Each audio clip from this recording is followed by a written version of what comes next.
All right, so typically once a season we get valuations for sports franchises. We're going to talk about the NFL Sportico. I've never heard of them, but they must be somewhat relevant because Adam Schefter retweeted it. Here are the top 5 most valuable NFL franchises right now. First off, the Cowboys. That's not really a surprise. They're America's team.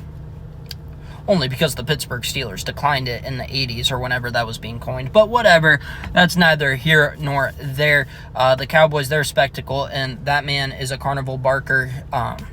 He's a genius publicist. He's awesome. As a businessman, he's one of the greatest businessmen of all time. With that said, his skills as an NFL owner / general manager have kind of withered. He has a great eye for talent. They draft incredibly well if you look at his history. The problem is they do a horrible job once they're in the building. They're great at scouting and drafting and developing, but guess what? They're terrible at negotiating these contracts. Well, it depends. Are you trying to negotiate the contracts to build a competitive football team, or are you trying to gather up the most attention around your business? Depends on what the answer is. If the answer is the latter, then he's a great negotiator.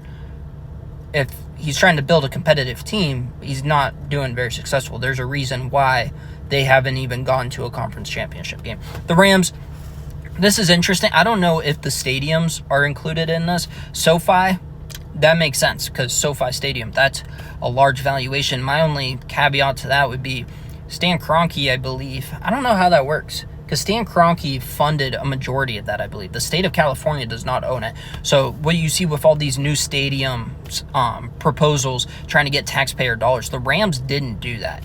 So I don't know if the Spanoses own part of SoFi too, or Kroenke leases it to them as well. I don't know what the exact thing is. I know Kroenke owns some of it, so that makes sense why the Rams would be so high.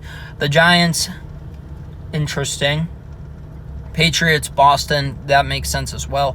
I don't know, like this, and I think this is interesting because, once again, more owners care about the bottom line than they do winning Super Bowls. Fans don't want to hear that, but guess what? The Chiefs have arguably the greatest coach of all time, arguably the greatest quarterback of all time, arguably the greatest tight end of all time. They're not on here, yet they're the team that's always in the Super Bowl.